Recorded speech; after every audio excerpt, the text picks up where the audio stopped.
Hey everyone! In this video, we'll make you discover how we spent the weekend of the French National Day. As this was a long weekend, we went to Bordeaux, in southwest of France, where my cousin lived. It was the perfect occasion to see her and celebrate the National Day together. During our first day there, we ended the night with an amazing firework over the ocean. But before getting there, we had a lazy morning with a huge breakfast, followed by a few hours at the beach in a nearby town called Lacanau-ocean. In the evening, we went to another town called Andernos-les-bains for a dinner with a firework. But that didn't go exactly as planned.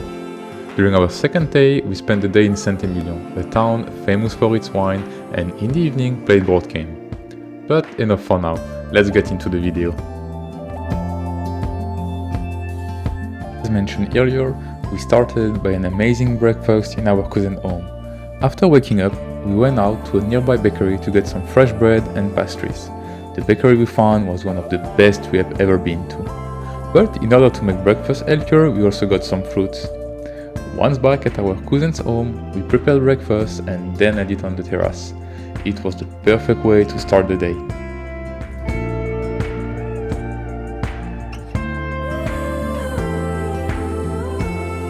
Once breakfast finished, and after a double coffee, we hopped on the car and headed to Lacanau-ocean. Of course, there were a few traffic jams as we are now in the peak season of holiday. Once on the beach, we found a spot that wasn't too crowded yet and settled. We were so grateful that the supermarket was open on our way there and where we could get a sunumbrella, as the sun was really strong. The next few hours were just about chilling and going a bit in the ocean that was quite cold. There was also a lot of chat with my cousin, and in the near future, why not doing together a cruise? As lunchtime approached, we packed our things and headed to a nearby restaurant. As this is a touristic place, it was quite easy to find a spot. And we even got vegetarian burger. But there were options for all tastes. In the afternoon, to keep on with the easiness of the day, we walked around Lacanau-ocean Center, which was fairly small and was mostly one street with a few restaurants, ice cream shops and boutiques. We actually visited a few of the shops there, and one of our favorites was La Maison Bleue. It was such a cute shop with almost everything you could dream in it.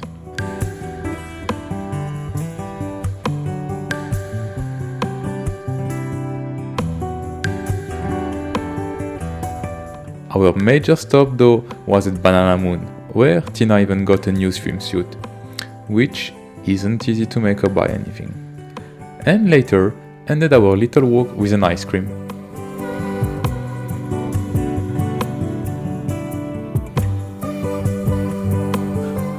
We then went back home and got ready for the big night ahead. Later on, and once in Andernos-les-bains, it was actually impossible to find a parking place. And we ended up turning around the town for a while, until we decided to let the girls out and kept on looking with my sister's boyfriend Isham. Fortunately, my cousin Panara met one of her friends that has a garage in the city center and where we could park the car. What a luck! To be honest, we weren't prepared for this National Day and wanted to go into a restaurant by the ocean to have the best view ever. But in order to get in, there was a huge line. So while everyone else waited, with Tina, we went for a little walk on the beach. If we ever have to do this again, we'll do a picnic on the beach while admiring the firework. Once at the restaurant door, we thought that's it, we'll be on time. But not really. It was now time to wait a table, in their bar with a drink. But it was cool, as we were enjoying the concert on the main square as well. We also ordered some tapas, but they unfortunately weren't that good.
During this time, the firework happened, as it was scheduled for 10:45 p.m. if I remember correctly. At the end of the firework, we still waited a bit, but finally got a table. We opted to stay, as leaving right after the firework wouldn't be clever. First of all, we would not have eaten anything, and as many people were leaving, there would be a lot of traffic. After the tapas, we were wondering about the food, but what we ordered was delicious. A waitress there even told us that tapas is a no-go here, but food is incredible. If only we had knew. After dinner, we then walked back to the car and drove back to Panara's place to end the day.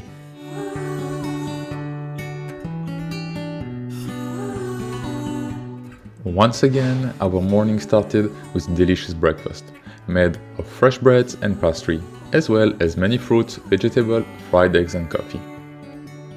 One thing that we really enjoy is that we are taking our time and didn't rush to do anything.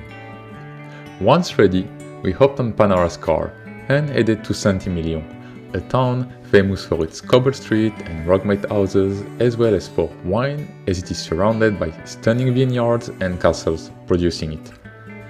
In the morning the weather wasn't with us, but over the day it changed. Actually, once out of the main road, it was already super nice to drive within the vineyards towards Saint-Emilion.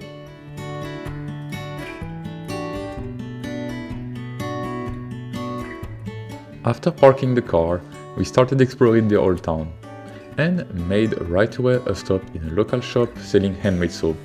The shop was super nice and the owner super friendly, plus he was explaining us everything in English about the soap and how he made them. Plus, he was super surprised to talk with Tina as she also made her own soap, and in the end we couldn't resist and got a few of them. After that, we kept on strolling around, stopping in other shops and enjoying the beauty of this town.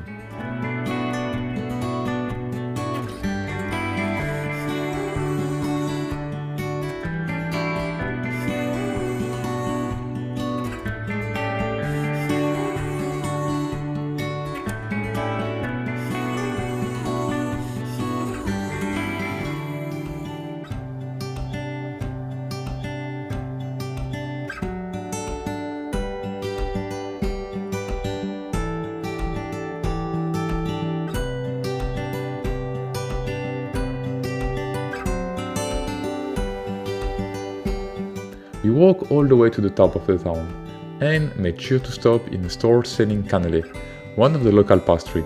However, we're not too fan of them.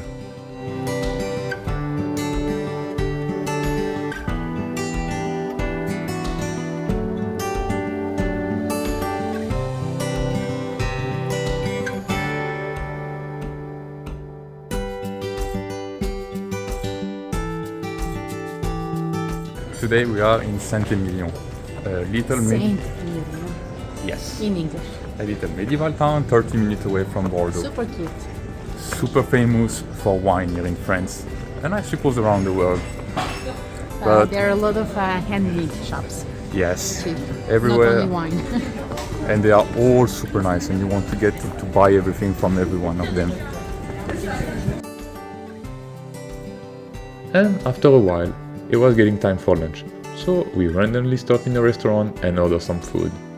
Great thing is that they had vegetarian option, even vegan one actually. Later on, we just kept walking around, slowly heading back to the car.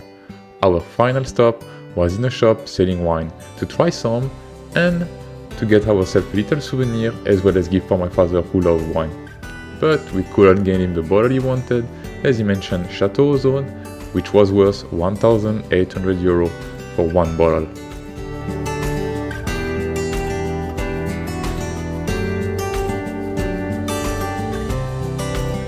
Before getting in the car, we walked to a small viewpoint to admire the view and fly the drone. Did you know why there are roses in front of each grape line? It's to know which type of grape it is. We then drove back and stopped in a supermarket, as tonight we plan on staying in and cooking dinner.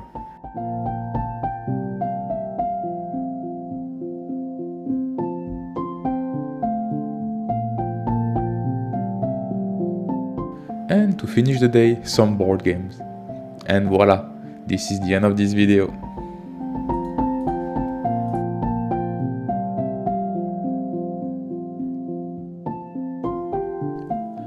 Thanks for watching. Support us by subscribing to our channel, leaving a comment or liking the video.